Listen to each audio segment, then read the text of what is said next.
Bonjour à toutes et à tous et bienvenue dans cette nouvelle émission de Metal Hunters. Une fois de plus, je suis dehors, il y a un peu de vent donc j'espère que ça ne va pas parasiter le son de la vidéo. Il y a un très joli cerisier, non seulement ici, mais je vois qu'il y en a là-bas. Et visiblement, ils vont produire énormément de fruits. Il faudra revenir dans un mois. Il y a moyen de se faire un beau petit panier, je pense. Quoi qu'il en soit, je n'avais pas d'album à chroniquer sous la main. Donc j'ai décidé de reprendre un de mes anciens tops et de voir un petit peu ce que j'avais choisi. À la fin de cette vidéo, il ne me restera plus que deux anciens tops à commenter. Même si c'est pas tout à fait vrai lorsque je dis que je n'ai pas d'album à chroniquer, puisque j'ai récemment découvert un super disque, vraiment un gros coup de cœur. C'est un groupe qui vient de Belgique, hein, c'est un trio, ils boivent de la Jupiler comme des porcs. Et l'album date de 2022, voilà, peut-être qu'avec tous ces éléments, vous savez quel album va sûrement arriver dans Metal Hunters dans les prochains mois. Et puis si vous trouvez, je vous offrirai une bière, hein, peut-être pas de la Jupiler parce qu'on n'en trouve pas par chez nous, c'est bien dommage d'ailleurs. Allez, on se fait le petit top. Allez, en 10e position, j'en avais parlé lors de la dernière vidéo. The Frozen Tears of Angel de Rhapsody of Fire. Et oui, j'avais dit que Rhapsody continuait malgré tout à sortir des bons disques. Eh bien, on en a un ici, même s'il n'a pas la grandeur et l'efficacité d'un Dawn of Victory ou la majesté du Symphony of Enchanted Land. Et il y a vraiment des insectes très très bizarres par ici. Hein. Même s'il n'a pas la majesté d'un Symphony of Enchanted Land Part 2, eh bien, ça reste quand même du bon power symphonique et épique. Très bel album. Donc.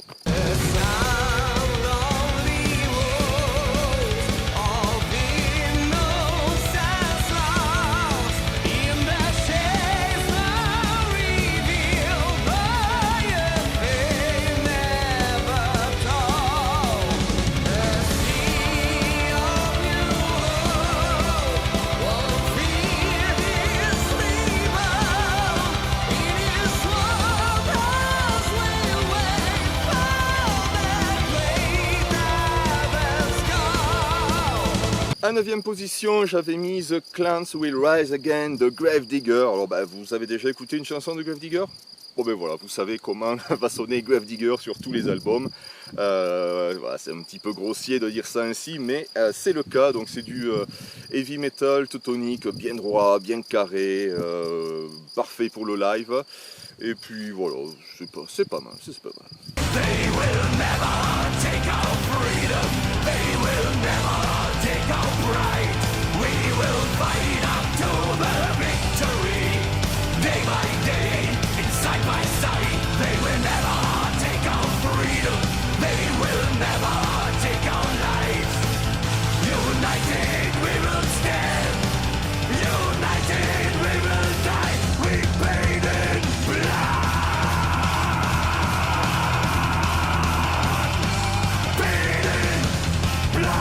8e position pour The Black Light Bacchanalia de Virgin Steel. Là on a du heavy metal qui est un peu plus on va dire romantique. J'aime bien dire que c'est du manoir raffiné parce que c'est beaucoup plus ciselé, littéraire également. La production, une fois de plus, n'est pas des meilleures, mais avec Virgin Steel, malheureusement, on est habitué. Fort heureusement, ça ne nous empêche pas d'apprécier la qualité de la musique.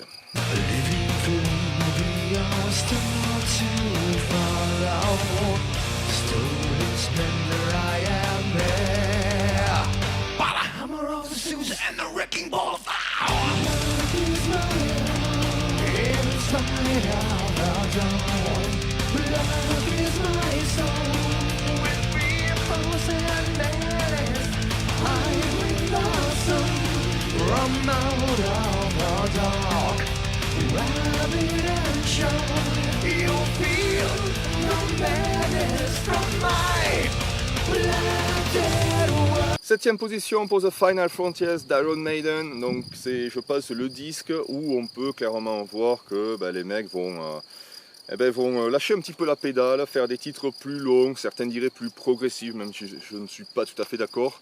Des chansons moins impactantes, mais bon, ça reste quand même très bien fait. Moi je suis très fan de ce genre d'Iron Maiden, donc ils sont bien là dans le top.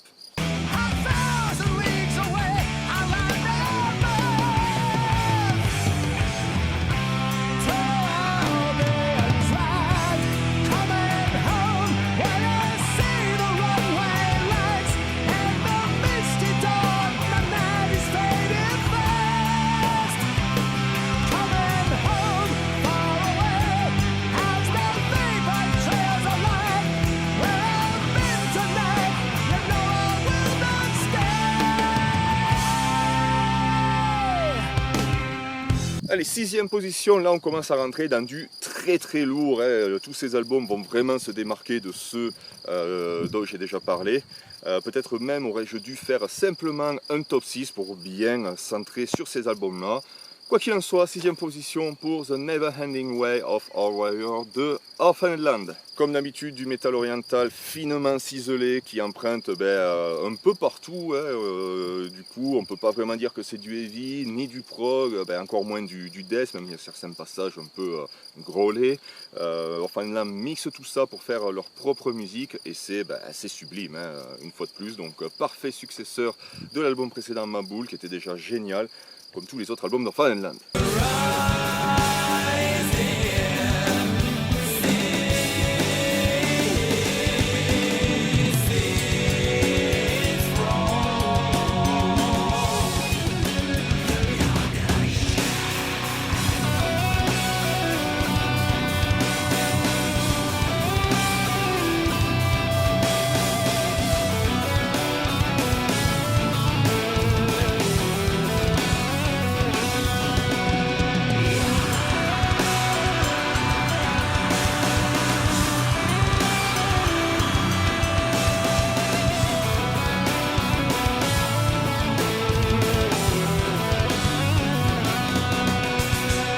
Cinquième position pour After Edition.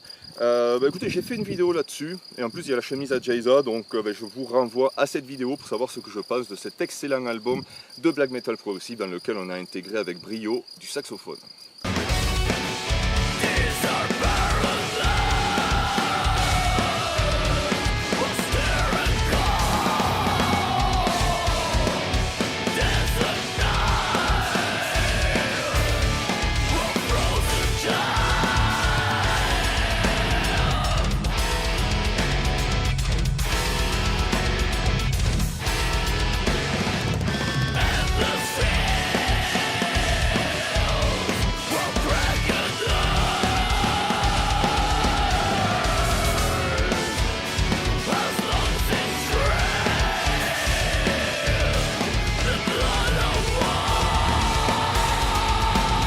Quatrième position pour The Obsidian Conspiracy de Nevermore qui signe là son dernier album malheureusement puisqu'ensuite le groupe va se séparer et puis encore plus malheureusement Wildane va nous quitter et du coup avoir Nevermore sans Wildane, il y a certains chanteurs qui ont le même timbre de voix mais bon ça... parce qu'il manquerait quelque chose. Je crois qu'on a là le disque le plus accessible de Nevermore, hein. Il est beaucoup moins complexe que les précédents. Les titres s'apprivoisent avec beaucoup plus de facilité. On sent qu'il y a que le potentiel concert des titres a peut-être été plus poussé. Le couplet, refrain qui ressortent plus, des refrains bien puissants. Après, on a toujours ce power metal à Nevermore, hein, donc quelque chose d'assez unique. De toute façon, on ne peut pas faire autrement, parce que quand on met les parties de gratte de Loomis et la voix de Wildane, forcément c'est quelque chose, comme je l'ai dit, d'assez unique.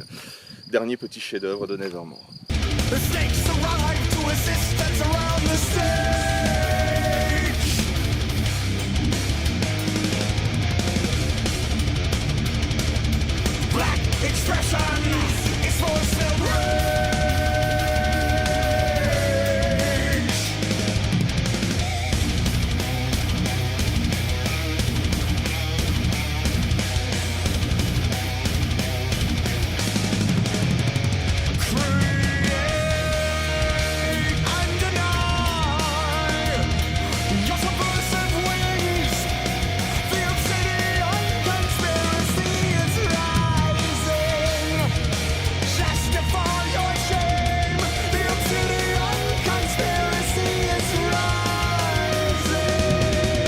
Troisième position pour Brushfires of the Mind de Sons of Liberty. Alors là aussi, j'en avais fait une vidéo, par contre c'est une vieille vidéo, il y avait encore Marie dans Metal Hunters.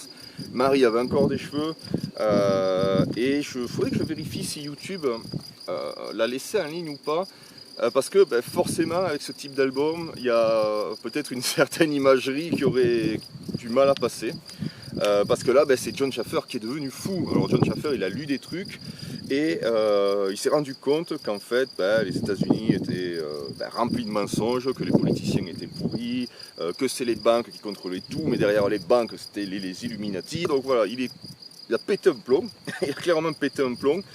Mais c'est un album assez intéressant, mais déjà de par son histoire, puisqu'il arrive après un album d'Icedurst où au contraire c'était une ode aux États-Unis d'Amérique, à leur histoire, une véritable déclaration d'amour. Ben ici c'est une déclaration de guerre. Donc c'est un disque qui sent la rage, la déception. On sent que pas content Jon Schaffer. Hein. D'ailleurs je me demande où il est parce qu'il était allé en tôle ce con, et alors qu'il était en liberté conditionnelle, il a disparu. Je crois qu'on l'a toujours pas retrouvé. Alors est-ce qu'il se cache ? Est-ce qu'il est mort? Parce qu'il a dénoncé quand même pas mal de mecs un peu... bon, c'est pas le sujet ça. Et c'est un disque qui, malgré tout, sonne assez patriote, mais là, peut-être le mauvais côté du patriotisme américain. Ouais. On prend les flingues, on tire sur des gens, c'est rigolo. Sauf que pas trop en fait. Et niveau musique, c'est une sorte d'Icedurst, forcément. Hein, là aussi, Jon Schaffer, il a vraiment sa patte à la rythmique. C'est lui qui chante d'ailleurs, il a une très belle voix. Et voilà, c'est un album que je continue à beaucoup apprécier. Have you ever asked yourself why things never change? The rhetoric they speak is all the same. The men behind the curtain and the illusion they create pull the puppet strings and seal our fate. Watch your step around me. I'm trying to live free. Push too far, we will strike like a snake coiled up in the night. Watch your step around me. I'm trying to live free. Push too far, we will strike like a snake coiled up in the night. Deuxième position, alors là attention, hein, parce que c'est Vanden Plas avec The Seraphic Clockwork. Et oui, Vanden Plas, mais c'est un de mes groupes prog préférés, juste après Dream Theater. Et si les mecs se plantent pas, je crois que tous les albums qui sortiront finiront dans mon top. Voilà, parce que c'est toujours extraordinaire. Métal progressif de haute facture, c'est technique, mais il n'oublie pas la mélodie. C'est bourré d'émotions, c'est puissant. Il y a des refrains vraiment phénoménaux, notamment celui de Rush of Silence, sur lequel Andy Kuntz est effroyablement bon. D'ailleurs, Andy Kuntz est magnifique sur ce disque, tiré des larmes encore une fois, notamment sur la chanson On My Way to Jerusalem. Chaque fois que je l'écoute, j'ai les frissons, là. Il est sensible le Achille là. Et c'est un concept, alors c'est un concept, je me souviens plus trop de l'histoire là, putain j'aurais pu regarder. Bon, en gros c'est un mec qui voyage dans le temps et il va dans le passé et je crois qu'à un moment donné il voit Jésus, il fait hey Jésus, et Jésus il fait ah putain viens au bord le Ricard. Donc voilà, le concept assez intéressant, bien écrit, assez touchant, voilà la qualité des paroles, une fois de plus, à la hauteur. Donc excellent album de Vanden Plas que je risque de m'écouter cet après-midi d'ailleurs, tiens.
Et nous arrivons au numéro 1 de ce top qui est Citra Hara de Therion, le dernier grand disque de Therion, même si après j'ai beaucoup aimé Les Fleurs du Mal. Alors est-ce que c'est un album de Therion puisqu'il s'agit d'un album de reprise? Quoi qu'il en soit, je l'ai trouvé très audacieux et vraiment très bon. Mais on est là pour parler de Citra Hara. Donc Citra Hara c'est du Therion en grande forme, donc grand métal symphonique, parfaitement maîtrisé. extraordinaire. Il y a beaucoup moins ce côté gothique qu'on avait sur Gothic Kabbalah. Le côté théâtral qui avait été apporté est quand même un petit peu resté. Les gars sont allés prendre des éléments un peu folk, des trucs un peu différents pour tester des petits trucs, parfaitement intégrés à la musique. Plein de chanteurs avec une mixité de voix, même si ça reste toujours assez opéra dans l'ensemble. Mais ça marche très bien et c'est vraiment, voilà, comme je disais, un grand disque, un disque inspiré, un grand régal que d'écouter cet album. Voilà. Du bon vieux Therion, comme on l'aimait, et oui.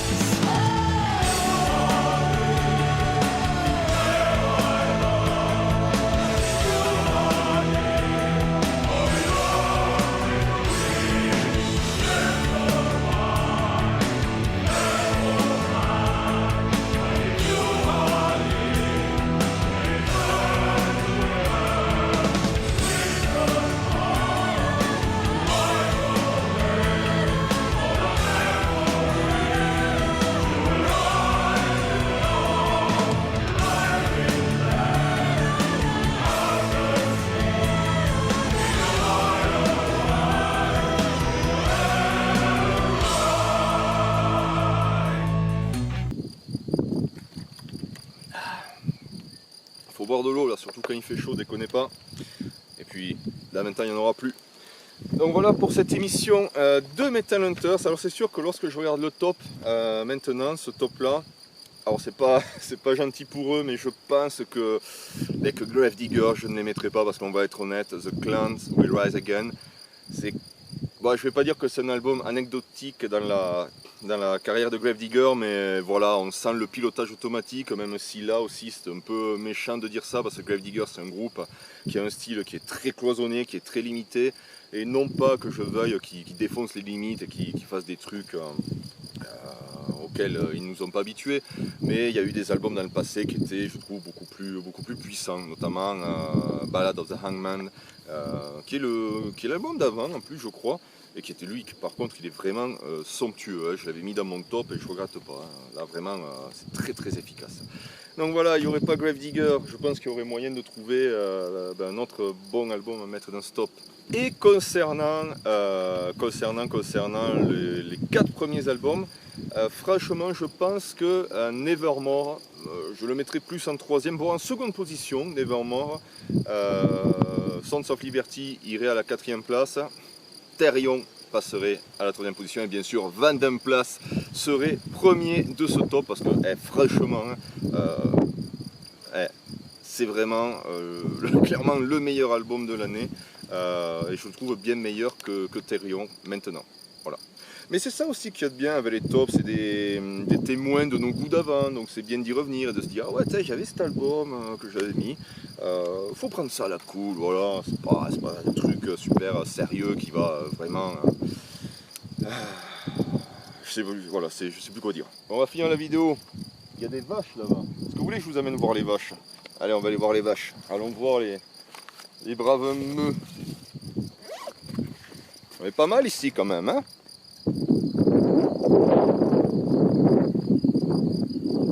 Les vaches sont là-bas, dans le bosquet.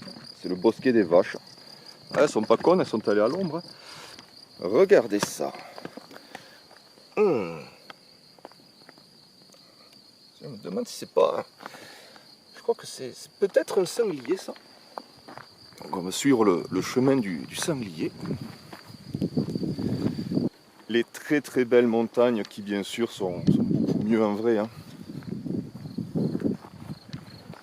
Elles sont là. Bon alors le pépère, on se met à l'ombre.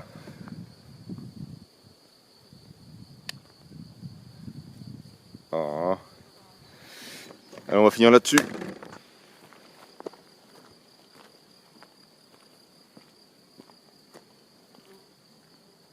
I am metal, and I'll never die. We are metal, and we'll never die. I will crank you up